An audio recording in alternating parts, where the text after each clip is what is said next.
A check route is an old spycraft tactic. It works like this. Let's say one of your team has to meet a connection, attend a secret meeting, or either pick something up or drop something off at a dead letter box. The check route is a planned journey, preferably on foot, along which a person carries out a number of discrete checks in order to determine whether they are under surveillance. These checks take place at predetermined checkpoints, which must give you the opportunity of checking for possible surveillance without arousing the suspicion of those tailing you. For example, a checkpoint could be to stop in front of a store window and use the reflection of the window to look behind you. A check route should cover a distance of 3 to 4 kilometers, include such activities as shopping, making innocent inquiries, catching a bus, enjoying refreshments, etc., and should last about 1 hour. The route should include quiet and busy areas, bearing in mind that it is easier that you have a valid reason for your movements. See my video, cover story. If your actions are strange and inexplicable, you will arouse the suspicions of those following you. With assistance from other members of your group, the exercise becomes more effective. The exercise follows similar lines as previously outlined, except that a team member is stationed at each checkpoint and observes whether anyone is following you as you pass by. It is essential that your behavior appears normal and does not look as though checking is taking place. You also need to establish a way of signaling the person if they are being followed. For example, if your teammate along the check route, say standing at a bus stop, suspects you are being followed, he or she could light a cigarette, or take off their hat, or start walking in the opposite direction.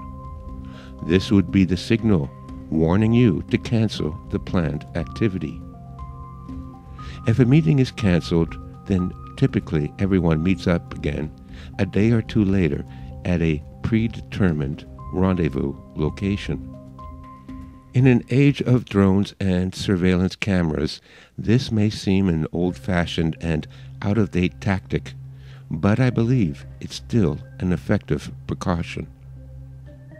I used a variation of this tactic when I acted as something of a bodyguard for a Filipino pot dealer in Taipei. Edgar was a good friend and provided me with all the hash I wanted at no charge. My returning the favor was to have his back if he was doing a major drug sale. We used both a dead letter drop and a check route. Edgar would arrange to meet the buyer at a local bar, but he would never carry the hash with him when he went in. He would disguise it as garbage and hide it behind a trash bin in the side alley, where we had already checked for CCTV cameras. I would go to the bar an hour ahead of the scheduled meet time and just hang out and watch people. If I spotted trouble or suspicious-looking characters, I would go out and smoke a cigarette in front of the bar. If Edgar saw me standing out front, he wouldn't look at me, but would continue walking past. This was our signal. We would meet up later at another bar at the other end of town. If the buyer looked legit, then Edgar would take him down the alley to retrieve the stash from the dead letter box. I would leave the bar a couple of minutes later and discreetly follow them to the alley. In this way, if there were any street gangs looking to rob Edgar, I would spot them and again signal Edgar to keep walking. Using these tactics, I saved Edgar's ass on a couple of occasions. To hear the full story, you can listen to my book excerpt, Memoir of a Lotus Eater, Edgar. See the link in the description.